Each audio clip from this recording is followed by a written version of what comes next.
Fala pessoal, Rian aqui. Vamos continuar a nossa série de programação básica, né? No vídeo anterior a gente viu sobre os operadores lógicos, né? E nesse vídeo a gente vai continuar com as estruturas condicionais, certo? A gente viu operadores lógicos, relacionais, e vamos para essa parte de estruturas condicionais que eu quero frisar para vocês. Isso aqui é vital em programação. Isso aqui é uma das espinhas dorsais da programação. Isso aqui é um pilar na programação. Acho que já deu para entender, né? Eu falo sempre da importância de assistir cada um dos vídeos, certo? Cada um dos vídeos e do início ao fim desses vídeos. Por quê? Porque a construção do conhecimento ele precisa disso, né? Como construir uma pirâmide, né? Bloquinho a bloquinho. Então, esse conteúdo que a gente vai tratar aqui, esse tópico, ele é muito importante para diversos outros vídeos que a gente tem no canal, tá? Diversas outras análises, outros programas e tópicos mais avançados que a gente vai tratar. Tudo isso vai depender muito entre eles do conhecimento que vai ser tratado aqui. Então esse tópico é muito importante, é por isso que eu estou dividindo em vários vídeos para que seja trazido da melhor maneira possível, tá? Eu vou trazer bastante exemplo para a gente ver várias opções, mas lembrando que estruturas condicionais, né, a própria natureza dela permite que você tenha infinitas combinações, mas é importante que você consolide o conhecimento básico, é isso que eu quero tratar aqui, esse é o objetivo da série, né, e daqui para frente você voa, né, você vai com certeza expandir seus conhecimentos. Então, a estrutura condicional é o seguinte, ela estabelece uma condição para que parte do programa seja executada. Então perceba, a partir daqui que a gente começa a dar uma cara realmente de programa de computador para aquilo que a gente vem desenvolvendo até agora. Por quê? Com a estrutura condicional você começa a dar um tipo de comportamento para o seu programa. O seu comportamento ele não vai ser aquela coisa linear. Ele vai começar a ter comportamento, ele vai ter saídas diferentes, ele vai ter condições ali que mudam o comportamento dele. A gente faz isso com estruturas condicionais. Isso está presente em qualquer linguagem de programação. Isso é base, isso é muito importante. Então, a estrutura básica de uma estrutura condicional é o seguinte: existe uma condição que precisa ser alcançada e existe um bloco que, caso a condição seja alcançada, ele vai ser executado, tá? Então, muito simples. Existe uma condição, tá? Uma condição, um argumento, certo? Se esse argumento for verdadeiro, se ele for alcançado, então o bloco referente a essa estrutura vai ser executado. É basicamente isso. Vamos ver quais são elas. Primeiro a gente tem o if, né, que é o se. Como é que ele funciona? Se a condição do if for alcançada, for cumprida, então o bloco do if vai ser executado, certo? O segundo é o else, né, que seria um senão aí. E ele funciona da seguinte maneira: se nenhuma condição anterior, se as condições anteriores não foram cumpridas, então eu executo o bloco do else, certo? E o elif é uma oportunidade de eu juntar o comportamento dos dois, certo? Então, eu junto o else, eu junto o if. Se eu juntar o else com o if, eu tenho um elif. O que ele faz? Ele verifica, existe alguma condição que foi cumprida anteriormente? Se não existe, eu verifico a condição do elif e se essa sim for cumprida, aí eu executo o bloco do elif. Então, recapitulando, o if, ele verifica uma condição, se ela for cumprida, eu executo o bloco do if. O else, eu verifico se alguma das condições anteriores foram cumpridas. Se não foram, eu executo o bloco do else. O elif, eu junto os dois. Se nenhuma das condições foram cumpridas e se a condição do elif for cumprida, então eu executo o bloco do elif, tá? Falando pode parecer muito mais complicado do que realmente é. Lembrando que isso aqui é muito básico, vou mostrar os exemplos, vocês vão ver que é bem básico. Mas a natureza deles é que você pode combinar isso de maneiras infinitas e transformar isso em coisas muito complexas. A ideia é justamente essa. Aqui eu queria chamar a atenção para a questão da indentação, tá? A indentação, ela é esse espacinho aqui que está aqui, ó, entre a margem esquerda e o início de onde você começa a escrever. Isso aqui é chamado indentação, tá? Em Python, as estruturas condicionais exigem que tenha essa indentação, certo? Então aqui, ó, eu falei que cada estrutura tem uma condição que você poderia inclusive colocar isso aqui entre parênteses, tá? Que ele vai funcionar da mesma maneira. Eu não botei porque o Python não exige, mas pode, você pode usar. E aqui vai ser o bloco que eu falei, lembra? Tem uma condição, tem um bloco. O bloco é identificado justamente pela indentação.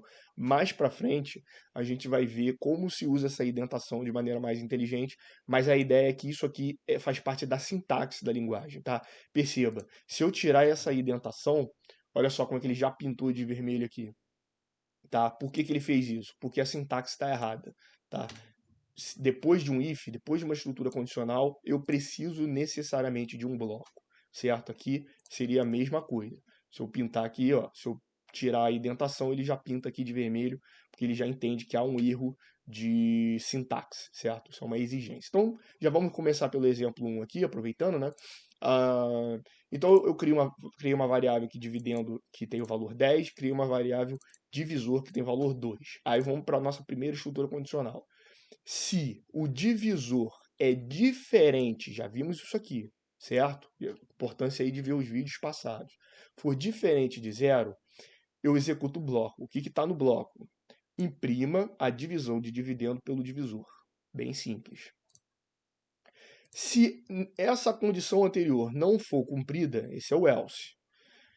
Então, eu executo o bloco do else. O que está no bloco do else? Eu tenho o quê? Um print e uma string. Né? A string não podemos dividir por zero. Vamos executar esse programa e você já tem condições de saber qual vai ser o resultado. Né? Se você disse que o resultado é 5, você acertou. Por quê? Vamos lá. O que a estrutura condicional verifica? Se divisor é diferente de zero, peraí, divisor não é divisor é igual a 2, certo? Ele é diferente de zero? Claro que ele é diferente de zero, ele é igual a 2. Então essa condição aqui vai ser cumprida, ela vai ser true, certo? Se essa condição foi cumprida, então o bloco é executado, certo? O bloco foi executado. E se a condição anterior foi cumprida e o bloco foi executado, o else não vai ser executado. Então eu simplesmente pulo isso aqui, tá? Eu pulo, não tem porquê, né? Porque eu precisaria que esse aqui não fosse cumprido para executar o else. Então é bastante simples, tá? Condição foi cumprida? Foi, então eu executo o bloco, tá? O else, condição anterior foi cumprida? Foi, então eu pulo ele, certo? Vamos ver mais exemplos. Exemplo 2. X é igual a 2. Aí vamos lá. Se x mod 2 é igual a zero, já vimos essa operação aqui, tá?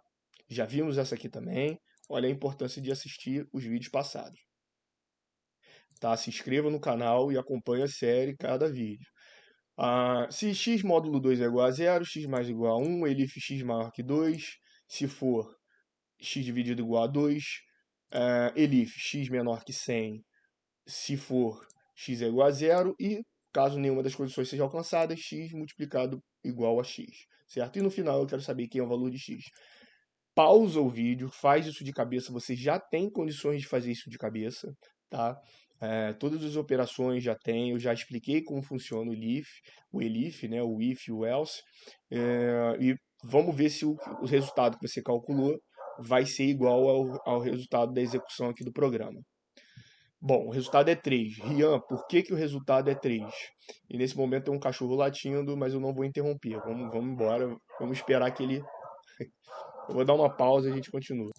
Bom, parece que a briga foi resolvida dos cachorros, vamos continuar nós aqui.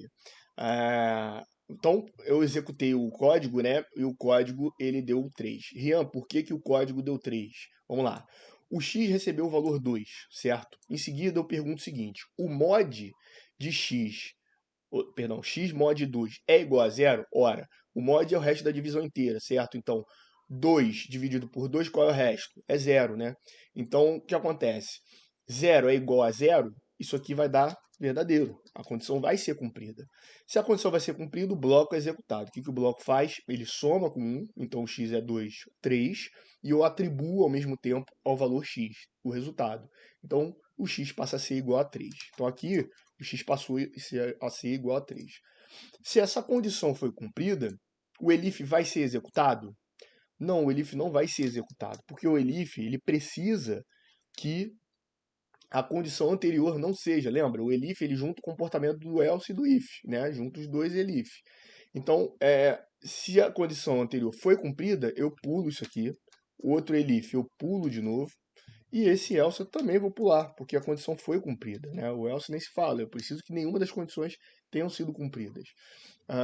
Então nada disso aqui vai ser executado, tá? Só esse bloco aqui vai ser executado porque a condição foi cumprida, certo? Vamos seguir nosso exemplo. Aqui, já tendo conhecimento desse anterior, vamos executar esse exemplo aqui. Mais uma vez, pausa o vídeo, tenta fazer de cabeça, porque você tem condições de resolver isso aqui de cabeça. Eu vou executar o código, você vai verificar se deu a mesma coisa. O resultado é 1.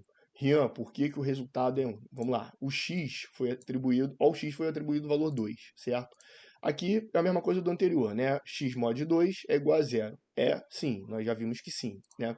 Então, o que eu faço? Eu faço x mais igual a 1, ou seja, x mais 1, 3, atribuo ao x, e o x passa a ter valor 3, né? Então, o x é igual a 3, porque aqui foi true, certo? Aí eu faço de novo, if maior ou igual a 2. Bom, essa condição aqui ela vai ser executada? Sol, vai ser executada. Por quê? Porque aqui se trata de um if. Diferentemente desse caso aqui, esse caso aqui, ele era um elif. O elif ele precisa que a condição anterior não tenha sido cumprida. O if não depende do que aconteceu antes. O if sempre vai ser verificado, tá? Então a condição do if sempre é verificada.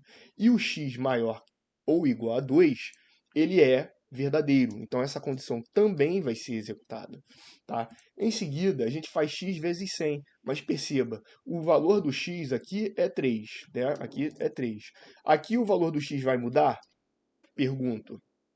Não, não vai mudar, porque o x vezes 100 é 300, né? Porque o x vale 3 até agora. Vezes 100, 300. Mas o valor do x vai ser alterado? Não vai ser alterado, porque aqui eu só multipliquei, né? Se eu tivesse colocado isso aqui, eu teria alterado, porque eu teria feito uma multiplicação e uma atribuição. Mas eu só fiz uma multiplicação. Em seguida, o que eu fiz? Eu fiz uma divisão com atribuição. E aí, eu faço por ele mesmo, qualquer número dividido por ele mesmo vai ser o quê? Vai ser igual a 1, certo? Então o x vai passar a ser igual a 1. O elif vai ser executado? Claro que não, né? Duas condições anteriores foram cumpridas. Então o elif já era, vai ser pulado, certo? O else, então, com certeza vai ser pulado também, certo? Então, o resultado, com certeza, vai ser igual a 1. E por que o número foi 1.0 e não 1? Já vimos isso. Olha a importância aí de ver os vídeos passados, né? 1.0 por quê? Porque quando eu faço a divisão, por padrão, a linguagem Python nos devolve o valor como float, certo? Então, o resultado é 1,0, que matematicamente a gente viu que é a mesma coisa que 1. Tá? Vamos para o próximo exemplo aqui, né? Aqui a gente criou uma variável chamada cliente master, chamado Rian, um CEO chamado José, e aqui a gente vai trabalhar com um comando input, né? O comando input, o que ele faz? Ele nos dá a oportunidade de dar uma entrada de valor. Até agora a gente tem trabalhado com saídas, né? Com output. O input, ele faz exatamente isso, ele dá uma entrada de valor. Essa entrada de valor eu quero guardar, tá? Como uma variável chamada imp. Olha aqui o símbolo de atribuição. Então, o comando de entrada vai guardar o valor que eu der de entrada numa variável. Isso é legal, né? Então, a partir daí, eu vou fazer algumas verificações e vou dar um bom dia.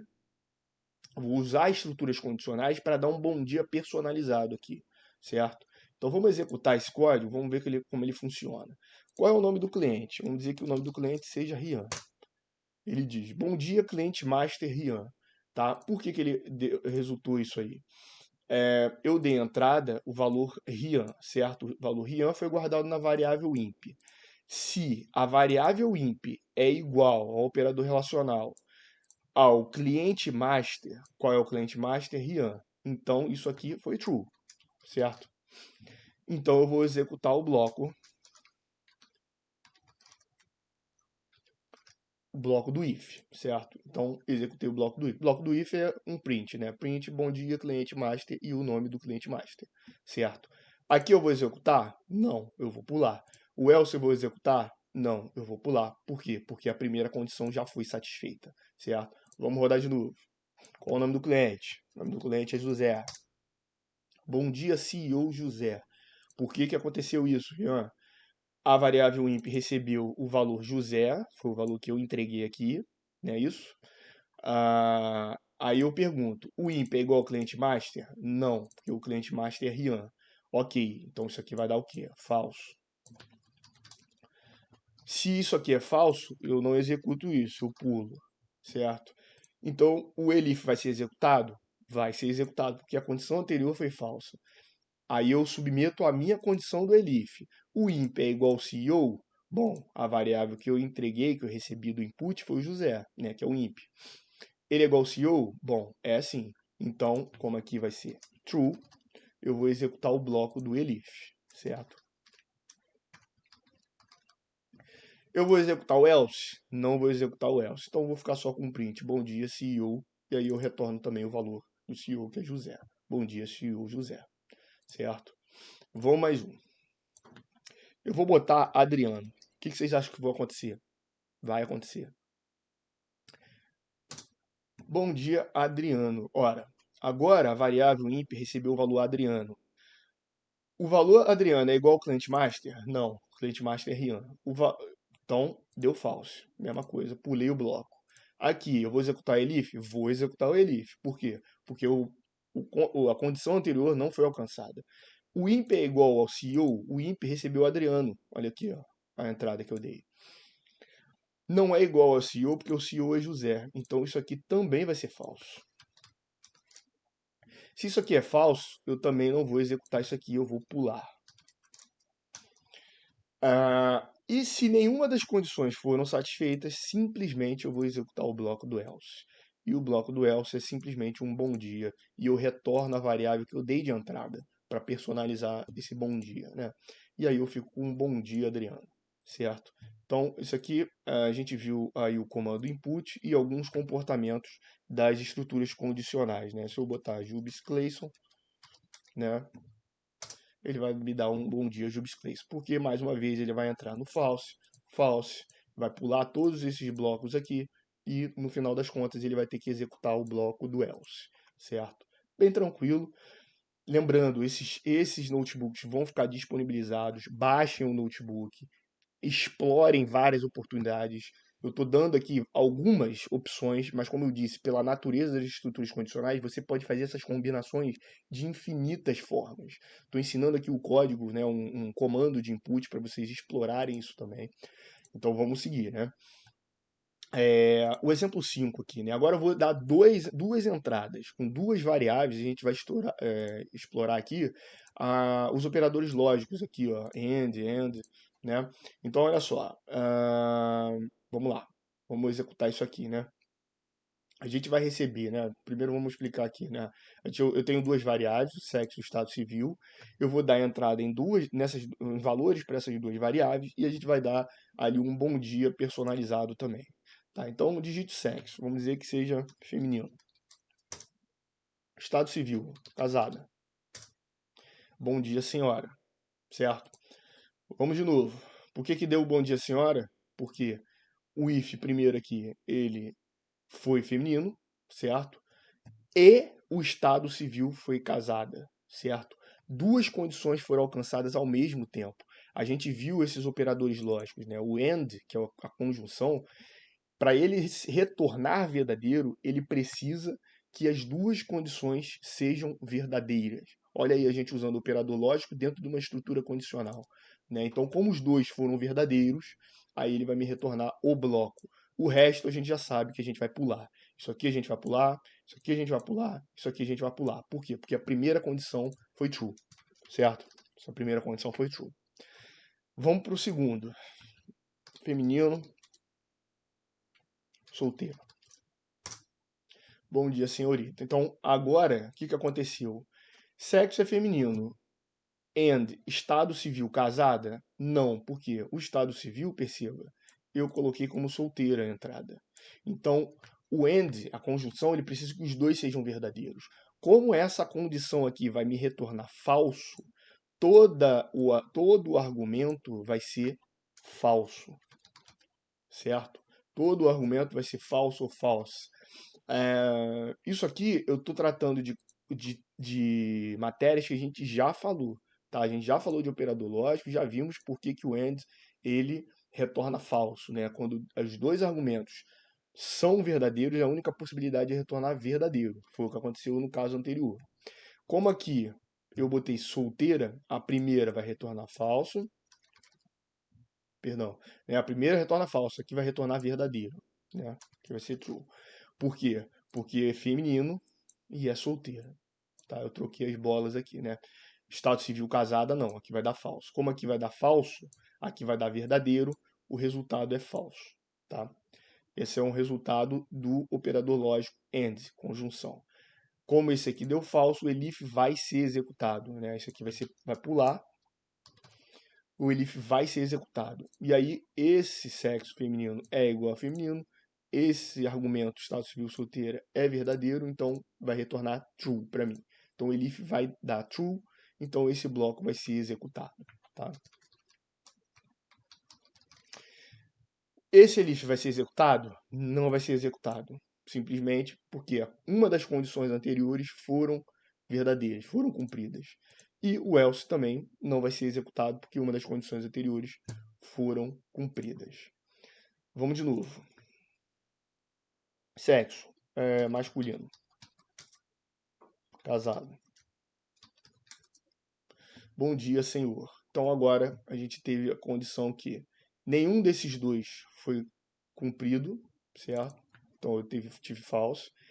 Esse aqui também não foi cumprido, casado, né? Que foi casa, foi solteiro e masculino, então vai dar falso também. Eu pulei isso aqui também. E aí que sim, né? Esse elif vai ser executado porque nenhuma condição anterior foi cumprida. E aí ele vai me dar um verdadeiro aqui, certo? Ele vai me dar um true. Porque o sexo foi masculino, foi a variável que eu entreguei aqui. E ele me retorna um bom dia, senhor. Vamos lá. Digite sexo não binário. Estado civil. Solteiro. Ele vai me dar um bom dia, senhores, né? Porque aqui nenhuma das condições anteriores foram cumpridas. Então aqui também não foi cumprido, ele vai me retornar como falso. E aí eu vou pular esse aqui também. E só vai me restar o bloco do else, né? Que é quando nenhuma das condições são executadas e ele finalmente, né? O else, então, ele vai executar o bloco else. Aqui eu queria chamar a atenção para vocês que é o seguinte: o if, por padrão, ele testa uma condição para verdadeiro. Então, olha só, eu estou criando uma variável booleana aqui, true, né? Essa condição, é uma variável de nome condição, ela é true, certo? Olha o que eu estou fazendo aqui, eu estou falando if condição, só isso. E aí eu passo o bloco print é verdadeiro, se não for cumprido, eu passo o print falso, é falso. O que isso aqui vai dar de resultado? Vamos ver. É verdadeiro. Olha só, a condição é uma variável que tinha valor true, certo? Quando eu digo if condição, isso aqui automaticamente para o Python significa você testar isso aqui, ó. If condição é igual a true. Só que eu não preciso escrever. Veja bem, se eu executar isso agora, ele vai me dar exatamente o mesmo resultado. Porque, por padrão, ele testa para o true, tá? Ele testa para o verdadeiro. Então, se eu apagar isso aqui, eu tenho exatamente o mesmo comportamento, certo? Isso aqui é só para tornar o nosso código mais, né, pythonista, né? Ele acaba ficando mais elegante, né? É uma redundância você fazer isso aqui, certo? Praticamente uma redundância. Então é só para a gente tratar desse detalhe aqui no código do Python, que a gente não precisa testar para verdadeiro. O verdadeiro já é uma condição automática, tá? Ele já testa para verdadeiro. E por esse vídeo é isso, tá? No próximo vídeo a gente vai ver alinhamento de estruturas condicionais e vai ver os detalhes da indentação, tá? Vamos explorar um pouco mais isso. Se você assistiu até agora, eu agradeço, né, a sua audiência até agora. Se está gostando das séries, dessa série em principal, peço que dê o seu like, peço que você se inscreva, compartilhe com quem possa, né, nas redes sociais, quem pode se interessar por essa série de vídeos básicos aí. Agradeço se você comentar, né? Se achar um erro aí, um erro até de conceito, inclusive, eu vou agradecer muito se você comentar, me chamar a atenção. Se quiser elogiar também, eu aceito. Se quiser criticar, eu aceito também, né? Para mim, vale também. Né? Se quiser dar o like se gostou do vídeo, dislike também, para mim, eu aceito. Né? Sempre repito, né? O esforço de você fazer um clique é muito pequeno comparado ao esforço de eu fazer esse notebook que eu vou deixar disponibilizado aí para vocês baixarem e fazerem o aprendizado ativo. Então, peço a ajuda de vocês para compartilhar, né, e difundir ainda mais esse conhecimento. Obrigado e até o próximo vídeo.